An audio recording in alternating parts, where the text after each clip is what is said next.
Euh, Moyen, Oui. je lis toujours. Donc, Étant jeune, tu as commencé par quoi là? moi, je lisais ce que l'école nous imposait, je dirais, donc les grands classiques du Victor Hugo, des choses comme ça. J'ai mis longtemps à choisir moi-même mes lectures, mais je suis alors très éclectique. Je dirais que je lis un peu de tout. J'ai des périodes où j'aime bien lire des polars, et des périodes où j'aime bien lire des histoires plutôt écrites par des historiens. Ça dépend. Donc j'ai toujours trois livres en même temps que je lis. Ah d'accord, c'est comme nous, un peu. Ouais, donc, chez nous, dans notre cuisine, on a toujours à peu près Oui, 5-6 d'accord. livres qui sont commencés. Donc, actuellement, je lis Les filles de Rachi. Donc c'est Rachi étant un grand juif de l'époque du XIIe siècle, dont les filles semblerait-il, étaient vraiment aussi très instruites, etc. Il y a ça en 3 tomes. Et donc c'est ce que je lis actuellement. Je lis ce que ma femme apporte parce que ma Ah femme elle d'accord. est bibliothécaire et elle nous amène toujours des livres à la maison. J'essaie de suivre le rythme. Elle lit beaucoup plus que moi. Avant de parler, madame, comme étude, qu'est-ce que tu as fait? Donc moi, à la base, je suis un Oui, ingénieur mathématicien. Il paraît que ça existe en Belgique. En d'accord. Suisse, ça existe à Polytechnique. Donc j'ai fait les PFL en Suisse, Mhm. à Lausanne. Et puis après, je suis parti faire 2 ans de recherche pour me ressourcer en Israël. Et je suis revenu, j'ai fait un doctorat en mathématiques. Et je suis prof de mathématiques donc depuis 1980, fin des années 80. D'accord. Et voilà, puis j'ai atterri à Montréal. Voilà, donc je suis un mathématicien qui adore la logique. Et mon premier livre a été destiné à des étudiants. Je donnais des énigmes mathématiques. Chaque année, une énigme différente à mes étudiants. D'accord. C'était juste une vingtaine de lignes, une petite énigme. Et un jour, je me suis dit pourquoi pas en faire un petit recueil. Et puis j'ai fait un petit recueil pour étudiants. Et puis ça a été le premier livre, mais qui n'était pas grand public. Mhm. Et finalement, j'ai décidé de reprendre cet inspecteur qui m'a beaucoup plu, là, qui s'appelle l'agrafeur, D'accord. parce qu'il agrafe, il attrape les gens avec les graphes, parce qu'en mathématiques, il y a un domaine qui s'appelle la théorie des graphes. Et puis, donc, cet inspecteur-là a étudié les mathématiques. D'accord. Et je me suis dit, pourquoi pas faire une vraie enquête. Et donc il y a eu un deuxième livre où il y a un tueur en série à Paris qui sévit. Après il y a la fraternité du Verseau où il y a une secte qui ne veut pas forcément du bien à tout le monde. Et le seul point commun qu'il y a dans tous mes livres, c'est que mon inspecteur démasque le coupable à l'aide d'un théorème mathématique. Alors, si tu es chez moi aujourd'hui, c'est parce que justement cet ouvrage est sorti aux Eaux Troubles. Exact. Aux Eaux Troubles, que je connais l'éditeur, Max Zwelleguer, et où, je veux dire, un ami belge qui est présent ici, à qui je céderai la parole très bientôt, a aussi édité son ouvrage. Oh oui, Un premier donc qui s'appelle La liste alpha, aux éditions donc Au Trou, qui a été suivi par Conjuration Delta. Alors quand j'ai appris que tu venais évidemment à Bruxelles pour présenter ton ouvrage, évidemment, hop, j'ai pris l'épuisette, hop, je t'ai attrapé et tu te retrouves chez moi. bah, j'en suis très heureux. C'est excellent. Ouais. Ça m'a fait donner la possibilité en tout cas de rencontrer Philippe pour la première fois. Voilà, On se connaît parce que je suis vu au Québec quand même et c'est pas avec ces temps de Covid, j'ai pas pu voyager. Moi, je suis un grand voyageur d'accord. et d'habitude, je serais revenu beaucoup plus souvent dans tous Et les tes salles. enquêtes voyagent aussi?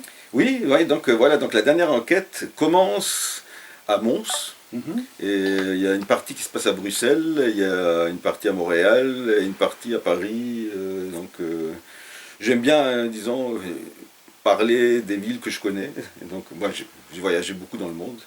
Et c'est souvent, ça se passe dans des villes que je connais pour que je puisse mieux les décrire, mieux sentir l'atmosphère des villes, quoi. D'accord. Comment trouve-t-on un éditeur? Comment as-tu rencontré Autrou? Alors ça, c'est toute une histoire. J'ai un frère qui est coach d'entreprise et qui a écrit un livre qui s'appelle Chaman profession, chaman d'entreprise ou quelque chose comme ça. Et ils se sont rencontrés à Morges, mon frère et Marc Zellweger, Mhm. parce qu'il faut dans les rues, je pense qu'il se passe, il y a comme c'est pas un salon du livre, mais quelque chose un peu similaire. Et ils ont sympathisé. Et mon frère m'a dit, mais tiens, tu devrais contacter Mark Zellweger. Lui, il s'intéresse au polar, au thriller, au roman d'espionnage et tout ça. Alors quand j'ai écrit le livre suivant, et je me suis dit pourquoi pas. Donc j'ai contacté Marc et ils ont son équipe avec Isabelle qui avait à l'époque ont lu mon livre et ils ont été emballés. Je pense que 2 semaines après, ils m'avaient déjà donné son accord pour que je fasse partie de leur Donc équipe. c'est pas spécialement au Québec que tu l'as rencontré? Non, non, pas du tout. Alors non, vraiment, c'est mon frère qui m'en a parlé. Après, quand on a commencé à discuter, il venait justement au Salon du Livre à Montréal. Et là, on a été manger ensemble, on a sympathisé. Mais je ne le connaissais pas avant. Lorsque je l'ai contacté, c'est simplement par ouï dire. Moi, j'ai regardé qu'est-ce qu'ils faisaient. Et ce qui m'avait plu dans leur maison, dans cette maison des eaux troubles, c'est qu'ils ont à cœur d'aider les auteurs à faire la promotion, ce qu'on ne trouve pas beaucoup chez les autres maisons d'édition. Et j'étais pas content des précédentes maisons. Voilà, donc on a en plus tout à fait sympathisé. Il aime les chapeaux, moi aussi. Moi je suis. Moi aussi, mais il n'est pas là pour le moment. Moi non plus. Mais par contre, moi, ce n'est pas pour moi une image d'écrivain. Je porte des chapeaux depuis l'âge de 30 ans. Donc j'adore les chapeaux. Et voilà, donc on a sympathisé très rapidement. Enfin voilà, bienvenue à Bruxelles. Maintenant je vais céder la parole à Philippe Smans, Oui. qui est donc un collègue Eh ben merci de me recevoir en tout aux cas. éditions Trouble. Voilà.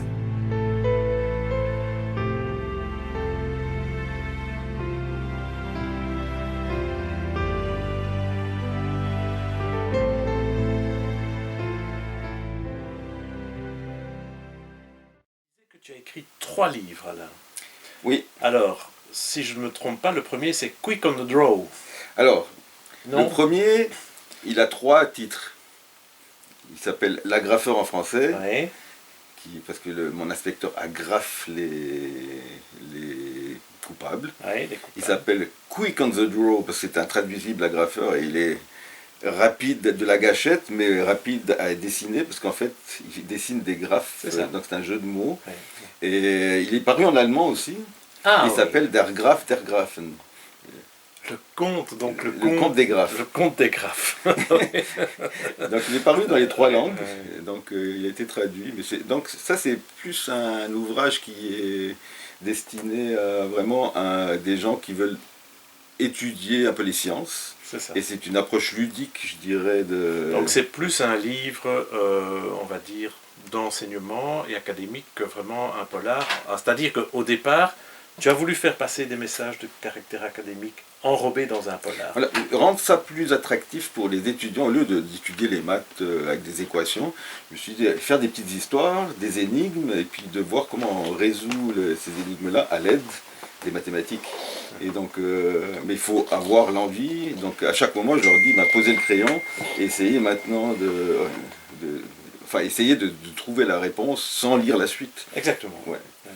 Et alors, chronologiquement, tu as d'abord écrit le livre anglais? Non, français. D'abord le français. D'abord le français. L'agrafeur, donc. Voilà, l'agrafeur, ça a été c'était immédiatement. Directement, depuis le début, un thriller, un roman. Donc, voilà, c'est un roman qui a 10 histoires, 10 petites histoires de 25 pages chacune. C'est ça. Et puis il y a toujours une énigme, et puis dans les 2 dernières pages, on apprend comment résoudre le problème à l'aide des mathématiques. Et ça, donc ça a été mon premier, et il a eu tellement de succès, j'ai obtenu des prix du ministère de l'Éducation, etc. Donc pour le côté éducatif, c'était très intéressant, qu'il a été traduit en anglais et en allemand. Et donc, j'ai aucun pouvoir là-dessus, donc je pense que c'est toujours les éditeurs qui peuvent décider s'ils veulent traduire ou pas. Et c'était publié par les presses polytechniques. Presse Polytechnique, c'est ça? Ouais. Bon, ça ne doit pas être habituel pour les presses polytechniques de publier ah non. un thriller. Alors pour eux, c'était, ils n'avaient jamais vu ça. Donc ils se lançaient dans l'inconnu, parce que tous les livres avaient tous le même format. J'ai dit non, moi je veux pas ce format-là, c'est pas un livre de cours, je veux plutôt un format roman, etc. Voilà, et donc j'ai innové, donc c'était le premier livre qu'ils ont publié avec un format différent. Je sais pas, ça faisait 20-30 ans, je sais pas, qu'ils publiaient leurs livres. Je suis le seul qui ne suit pas Donc les pages de couverture, elles sont très différentes de ce qu'ils ont Et d'habitude. l'éditeur allemand, c'est aussi un éditeur Alors- plutôt dans le domaine polytechnique ou c'est un éditeur vraiment de romans ou... Alors c'est... En donnant une conférence sur les mathématiques à quelque part, je ne me rappelle plus où, c'était en tout cas pas en Allemagne, mais ce professeur allemand a adoré mon bouquin. Il m'a dit j'aimerais le faire traduire. Je lui ai dit il faut que tu te mettes en contact avec les presses polytechniques. Et ils ont accepté et c'est lui qui s'occupait de trouver une traductrice. C'est paru aussi dans un milieu académique. Oui, c'est ça. Donc C'est ça. Quick on the Draw, c'est aussi les presses polytechniques. Très c'est- polytechnique. Donc c'est... Donc en fait, cette histoire-là a été publiée dans 3 langues, mais chaque fois dans un éditeur plutôt académique, on va dire. Mais le plus drôle, ça a été de traduire, parce que moi j'adore les jeux de mots. Oui, Et, graphe. ouais, mais il y en a dans tout le livre, mais de les traduire en anglais, de les traduire en allemand, ça a été pas toujours facile. Mais tu parles allemand? Oui, bon, j'ai appris en tant que Suisse. Ah oui, forcément. J'ai fait 8 oui, ans c'est d'allemand, vrai, mais oui. c'est une langue que même ma mère était suisse-allemande et elle habitait à Bâle au départ, donc j'ai entendu de l'allemand dans ma jeunesse, mais je parle très mal, mais je comprends. Oui, c'est ça. Je parle mieux italien que j'ai jamais appris à l'école, parce que le Valais est proche de l'Italie. Et le premier livre, là, on est en 2010, c'est ça. Exact. Ouais. Donc français 2010, anglais 2010 aussi. Non, je pense que l'anglais a dû paraître 1 ou 2 ans après, je pense. Ok. Et l'allemand? Et l'allemand aussi à peu près en même temps. Donc je dirais, en 2012 à peu près, j'ai plus les dates, je pense que les 3 versions existaient. Et elle continue toujours à se vendre, je reçois toujours, tiens, il y a tant de personnes qui l'ont acheté, et puis donc, comme quoi un livre, Ah oui, mais- 12 ans après, ça peut toujours exister. Il y a un livre très connu qui peut être classé dans le même genre de catégorie que toi, en tant qu'ingénieur connaissant bien les problématiques de supply chain, tu dois probablement connaître, c'est The Gold, de Goldratt. Ah, celui-là, je n'ai pas lu parce que je connais d'autres, mais Oui, celui-là, oui. non. Eh bien, donc lui aborde ce que lui appelle la théorie des contraintes, donc c'est ce qui revient en gros à dire que une chaîne logistique est aussi forte que le maillon le plus faible. Bon, voilà, hein, pour simplifier un petit peu. Mais il en a écrit un roman. Et mais il y en a au plusieurs. travers du roman, on découvre ce que c'est cette théorie. Mais il y a le théorème du perroquet, aussi, qui est aussi un roman magnifique avec des mathématiques dedans. Il y a une histoire de Sherlock Holmes aussi, où il y a toute la théorie des probabilités qui entre en jeu.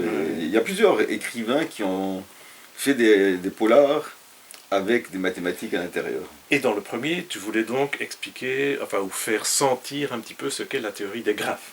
C'est ça. Ouais, moi je voulais surtout, disons, diffuser cette matière que je trouve absolument splendide et qui, moi c'est ma vie depuis plus de 30 ans, la faire connaître de manière ludique. Donc moi c'était vraiment important parce que un livre de maths, il y a des gens qui disent mathématiques, ouh j'ai peur et puis ils le ferment.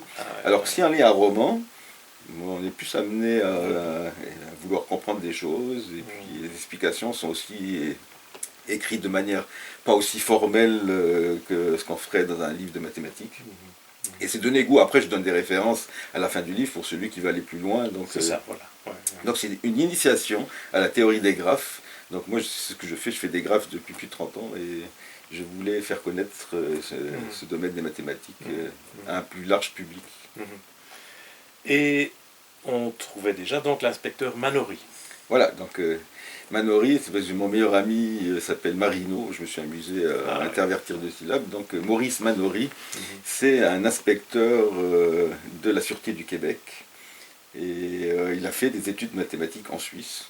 Et c'est mon alter ego, si ce n'est qu'il fait 1m85 je pense, alors que j'en fais 1m62, qu'il est 2 fois plus corpulent que moi, il a une grande barbe, mais à part ça, sa manière de penser c'est moi. Il aime le whisky single malt comme moi, donc c'est mon alter ego. Quoi. Tu aimes bien le whisky japonais? Bah, si c'est un single malt, le single malt japonais, oui. Yamazaki, oui, par exemple. Oui. C'est très bon. Mais moi je suis plutôt l'afro-aigle, la gavouline. Et alors en 2014 vient Graffiti. Voilà, donc en fait... Toujours avec l'inspecteur Manori. Voilà, donc en fait, quand j'ai terminé mon agrafeur, mon éditeur des presses polytechniques, il m'a regardé droit dans les yeux, vous n'aurez qu'une envie, c'est d'en écrire un autre. Je lui ai ri au nez parce que ça m'avait pris beaucoup de temps à écrire ce premier livre et ça m'a titillé. Et je me suis lancé, je me suis dit, je ne vais pas faire la même chose, je vais faire un vrai polar. Et donc là, c'est vraiment une histoire, un tueur en série qui est vraiment, qui fait pas mal de morts pendant tout le livre, et que tout le monde lui court après. Et mon inspecteur Manori est de passage à Paris, et ils font appel à lui pour essayer d'aider. Et il sort son bloc-notes et son crayon. Et c'est à la fin, donc c'est vraiment toujours à la fin du livre, où on n'a aucune idée qui est le coupable. C'est que lui, tout à coup, tilt, grâce à un théorème qu'il explique de manière très très vulgarisée, il explique comment il peut savoir que telle personne est coupable. Pardon.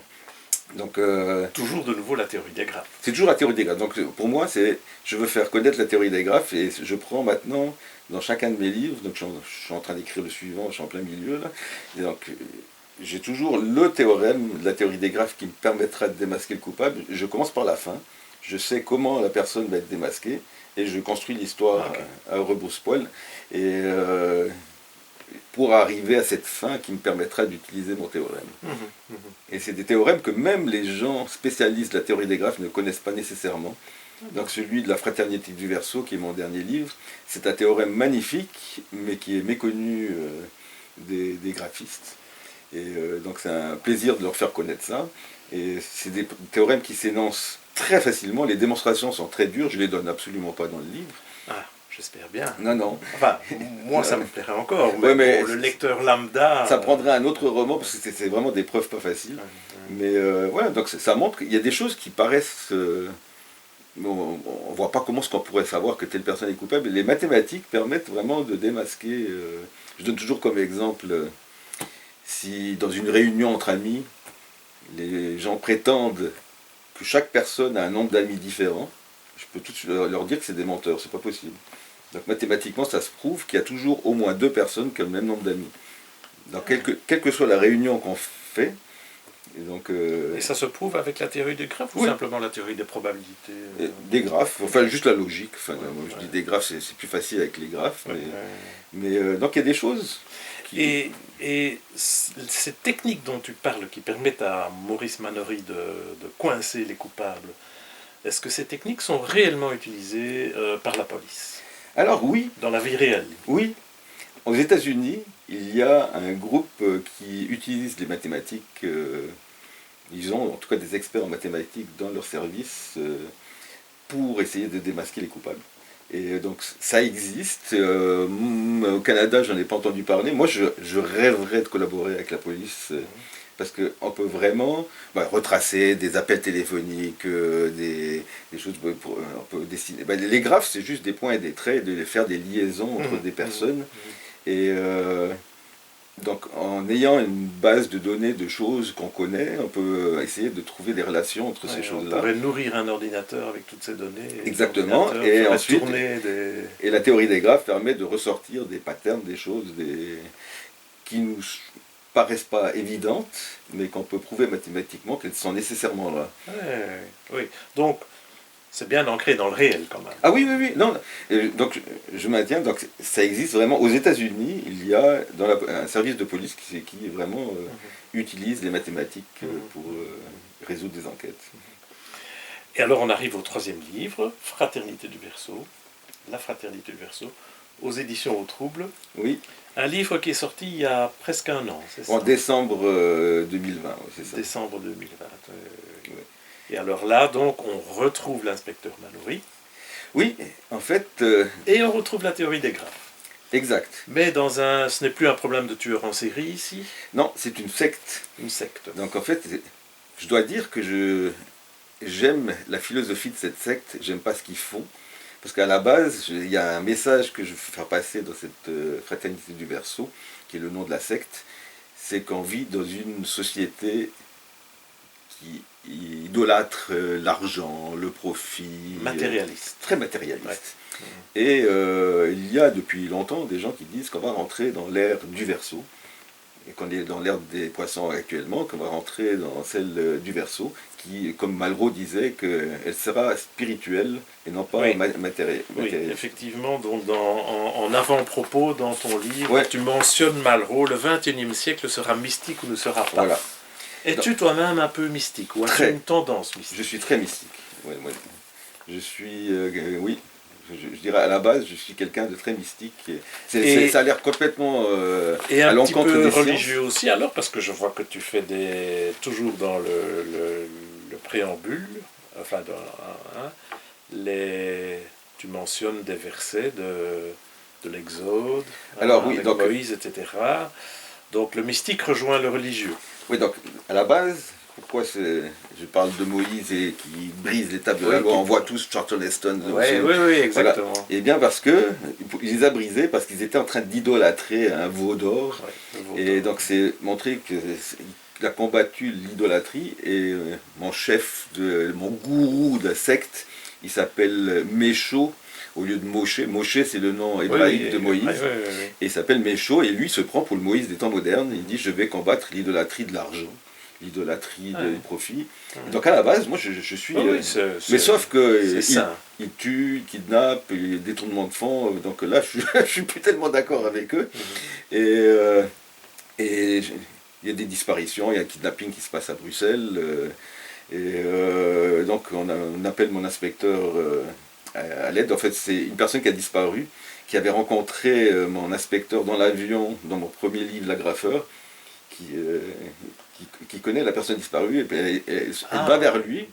Enfin, ouais, donc je fais un petit lien avec l'Agrafeur. Oui, ok, c'est Il dit, bien. je me rappelle, je vous ai vu, on a passé quelques heures dans l'avion en revenant à Montréal, vous m'avez l'air de quelqu'un de sympathique, et c'est comme ça qu'elle va voir, c'est le seul policier qu'elle connaissait à Montréal, elle lui donne l'affaire, lui il dit, je ne suis pas spécialisé dans les disparitions, et il rentre dans cette enquête-là qui devient de plus en plus bizarre, donc où il y a énormément de choses qui se passent où le lecteur croit avoir compris. Mes relecteurs de mon livre m'ont dit c'est trop facile, c'est telle et telle personne est coupable, et ils se rendent compte 5 pages plus loin que c'est pas ça du tout. Ah oui. Je les mets dans un doute jusqu'à la dernière page, et je finis à l'Hercule Poirot, ce livre, avec le lecteur qui a 8 suspects possibles, et mon inspecteur Manori va tous les convoquer, et il va expliquer pourquoi ça pourrait être lui, pourquoi ça pourrait être lui, etc. Et il va pointer du doigt la personne grâce à mon théorème mathématique, que je ne dévoilerai pas ici. Non, bien entendu, bien entendu. Alors, pour quelqu'un qui serait allergique aux mathématiques, qu'est-ce que tu dirais à une personne qui se déclare allergique aux mathématiques pour quand même la convaincre de lire ton livre? Alors, tout d'abord, je pense qu'il y a 3 pages de mathématiques sur 300. Et mon inspecteur explique donc ces mathématiques à un collègue. Il lui dit si tu veux pas comprendre, tu peux me croire sur parole. Et donc la personne peut très bien pas sauter les 3 pages. Il ne perdra rien de l'histoire, il ne saura juste pas comment, c'est quoi le théorème mathématique. Mais ça n'enlève rien à l'histoire. Donc les mathématiques, c'est vraiment... donc moi, c'est... faire découvrir, celui qui aime les mathématiques aura un petit plus, parce qu'il va découvrir quelque chose d'assez étonnant. Donc il y a des propriétés mathématiques étonnantes, moi elles m'étonnent moi-même. Là. Et donc je lui fais découvrir ça, mais si on veut sauter, il n'y a que 3 pages, hein, pas plus. Si on veut les sauter, on peut les sauter. Et puis, on peut les zapper, sans oui, problème. mais je dirais que si on n'a pas envie de les zapper, on peut les lire. Et c'est pas des mathématiques je les explique, je les vulgarise quand même beaucoup. Les vraies preuves de ce que j'avance, je donne les références, et là c'est des articles scientifiques qui prennent une trentaine, quarantaine de pages pour montrer ce que j'explique en 3 pages. Ça c'est pour ceux qui... Moi je donne la référence pour ceux qui veulent vraiment savoir comment est-ce qu'on fait ça. Ouais. Mais donc je dirais que ce n'est pas un livre destiné aux scientifiques. Pas du tout. C'est une histoire. C'est un polar. Une secte qui a vraiment des mauvaises intentions. Enfin, pas forcément tout le monde dans la secte. Il y a certains qui sont peut-être bien intentionnés. Mais voilà, et c'est une belle histoire où je m'amuse à prendre les membres de ma famille, de les mettre, de faire jouer des rôles dans ce livre-là. Alors, mon cher Alain, fais-tu partie de ceux qui trouvent que les mathématiques peuvent être poétiques? Tout à fait. Moi, d'abord, je pense qu'un mathématicien, ça va souvent avec le terme d'artiste. artiste, pas forcément un peintre, ça peut être un écrivain, ça peut être quelqu'un qui agit avec son intuition. Et même, je dirais, que les mathématiques, on peut parler de mysticisme. Moi, je suis un religieux, je suis juif pratiquant, et je crois, j'ai une foi profonde à des choses qui sont des axiomes, qu'on me dit je crois en Dieu, et alors qu'en mathématiques, ce qui n'est pas prouvé. Donc souvent on dit comment tu peux être un scientifique et, c'est et ce un que le religieux. commun des mortels se pose. Moi, ça ne me pose aucun problème. Ouais, Donc, ouais, ouais. les lois de la nature sont faites, elles ont été données par Dieu. Enfin, moi, je suis un croyant, juif croyant, fier de mon judaïsme. Et alors, la fraternité du Verseau tire son nom vraiment d'une ère du Verseau qui est en train de se... Bah, Donc on est dans quoi? On est dans les horoscopes, là, dans l'astrologie dans... ouais, les ères durent 2000 et quelques années. 2000 ans par ère, donc c'est ça. Un peu plus, ouais. Donc j'explique. Et maintenant on est dans quelle ère? Alors, on ne sait pas. Donc certains disent qu'on est encore dans celle des poissons. Ouais. Et c'est lorsque une certaine disposition des planètes qui apparaissent, on recommence une nouvelle ère. C'est très difficile parce que si on bouge un tout petit peu, ça peut changer de 100 ans. Donc certaines personnes ont dit que c'était dans les années 1700, d'autres qui disent que ça sera qu'en 2300. Et il y a eu le fameux film où avec la chanson Aquarius, c'était l'ère du Verseau, soi-disant, qui était ça y est. Nous sommes dans l'ère du Verseau. Et les gens pensent que on y est maintenant, on rentre dans l'ère du Verseau, on rentre dans une ère beaucoup plus spirituelle. Et j'espère que c'est vrai parce que moi, je dois dire que je pense qu'on commence à aller trop loin avec cette idolâtrie de l'argent. Enfin, l'argent à tout prix, le profit à tout prix. Et c'est ce message-là que j'aimerais passer. Oui, donc on rentre dans cette ère-là, je pense, et maintenant. Est-ce que c'est maintenant, cette année-là? Moi, j'ai décidé dans le livre que ça serait en 2020. Mais c'est possible qu'on y est déjà. Est-ce que ça a une influence sur nous, de dire comme Malraux que cette ère sera mystique? Je ne suis pas sûr que les planètes peuvent avoir autant d'influence sur l'être humain. Oui, en tant que scientifique, on peut effectivement se poser la question. Mais si on pouvait commencer à changer un petit peu les mentalités des gens, que notre société commence à revenir un peu plus à des pensées plus spirituelles, je dirais. Pas uniquement, donc il ne faut pas rejeter tout ce qui est matérialiste. Ouais. Et alors, maintenant que le 3e livre est terminé, est-ce qu'il s'en profile un 4e livre? Je suis en pleine écriture, donc en fait la dernière page de la Fraternité du Verseau est la première du suivant. Toujours avec Maurice Mallory? Toujours avec Maurice Mallory. C'est une histoire très explosive, je ne vais pas en dire beaucoup plus. Ça se passera à Montréal. Tout le livre va se passer en 4 heures. Ah oui. Donc c'est une histoire qui va se passer en 4 heures. Et il a 4 heures pour résoudre son enquête et le méchant qui va s'appeler la Bête va être vraiment méchant. Il va même s'en prendre à la famille de Mallory. Et donc je suis en pleine écriture. Donc moi en fait, c'est la première fois que ça m'arrive. Donc d'habitude, mes livres, je les mijote, j'écris un synopsis, etc. Et quand je suis prêt, je prends une année sabbatique. Et puis j'écris. Donc là, du matin au soir, j'écris. Et là, l'histoire est prête. Puis ma prochaine sabbatique, c'est qu'en 2023, je ne peux plus attendre. Donc j'ai commencé à écrire. Et ouais, donc ça se profile bien. Et quand tu es en train d'écrire une histoire, parce que maintenant tu es quand même déjà à ton 4e livre, est-ce que tu as déjà en tête la trame du livre suivant? Non. Non, en fait, l'idée te vient après avoir écrit un livre, ou est-ce que tu n'as pas l'angoisse aussi, quand tu as fini un livre, de dire mon Dieu, j'ai pas d'idée, j'aimerais bien en écrire un autre, mais l'idée ne vient pas Alors l'angoisse, non. Donc, mais comme je disais tout à l'heure, je commence par la fin. Donc la chose qui va me donner le déclic, c'est le théorème mathématique qui me permettra de démasquer le coupable. Il faut que je trouve un beau résultat mathématique. Et je recherche quelque chose qui m'inspire. Et une fois que je l'ai trouvé, là, je commence à bâtir mon histoire. Et ça prend souvent, disons, je dirais presque une année, il faut que je laisse reposer mon esprit une fois que j'en ai fini un, pour que je commence de nouveau à me recréer une histoire, et puis une fois que ça commence, après, ça s'accélère. Mais je ne sais pas exactement où je vais. Quand je commence à écrire, je connais le début, je connais la fin, mais ça m'est arrivé de bifurquer en cours de route. Je me surprends moi-même sur ce qui se passe. Et tu as déjà une idée de titre pour le 4e? Oui, ça s'appellera, j'ai le droit de le dire, je ne sais pas. Oui. On va peut-être le garder secret pour un petit peu... ça m'amuse. Ouais. Peut-être qu'ils veulent changer, parce que moi, la fraternité du Verseau Non, il n'y devait... a pas de secret, on peut... Donc la fraternité du Verseau devait s'appeler la photographe.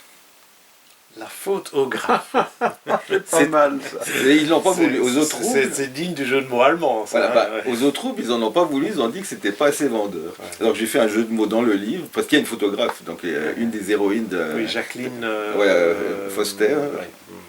Et donc voilà, donc le nouveau s'appellera Belle et la Bête. Belle, BE2L, parce que ça va se passer au Centre Bell, Ah oui. qui est l'aréna où se passent tous les matchs de hockey, où il y a la finale de la Coupe Stanley de hockey, où les Canadiens de Montréal vont être en finale de la Coupe Stanley, et donc au Centre Bell, et il y a la Bête qui menace de faire exploser en fait tout le Centre Bell, quoi, en gros, avec 25 000 personnes à l'intérieur. Eh bien, mon cher Alain, nous sommes impatients. Oui, non, mais moi aussi je suis très impatient de découvrir tout ouais. ça. Ouais. Alors on va peut-être terminer par une question vraiment philosophique. Penses-tu qu'un jour les mathématiques pourront démontrer l'existence de Dieu? Non. Voilà. La Je réponse est claire. Non, alors là, vraiment, non, je Non, pense... il y en a qui en sont persuadés. Hein. Il y en a qui vont utiliser le théorème de Gödel. Pour, justement, Gödel a démontré qu'il y a des choses indémontrables. Oui. Donc il a démontré qu'il y aura, quels que soient les axiomes qu'on se fixe, il y aura toujours des choses qui ne sont pas démontrables. Et je pense que l'existence de Dieu, heureusement, c'est quelque chose qui n'est pas démontrable. Ça reste un acte de foi. Exactement, je pense que c'est important, parce que le travail personnel, de développement personnel, je pense que ça doit s'accompagner d'un acte de foi, et c'est plus valorisant. Bien, mon cher Alain, c'était un plaisir de discuter avec toi. Parce que maintenant, on doit terminer, parce que tu as une séance de dédicace qui se profile à la librairie Filigrane. Exactement. C'est tout près. Et je ne voudrais pas te mettre en retard, n'est-ce pas? Et je suis très heureux de t'avoir vu en vrai. Oui, voilà, c'est ça. En chair et en os. C'est ça. En tout cas, et merci aussi à Willy de nous avoir invités à cette causerie. Ok. C'était très sympa. C'était l'occasion de ne pas rater, évidemment, parce que vous rassemblez deux auteurs au trouble chez moi. Deux collègues de la même maison d'édition. Deux collègues de la même maison. Et merci à Marc aussi, Zellweger, de avoir fait confiance à nous. Un petit coucou à Marc, alors, hein, aussi. J'ai pas mis mon chapeau, Marc, mais... Ah, lui ne le quitte jamais. Oui, je sais. Voilà. Allez, c'est bien. Grand merci en tout cas. Merci à toi. Grand merci.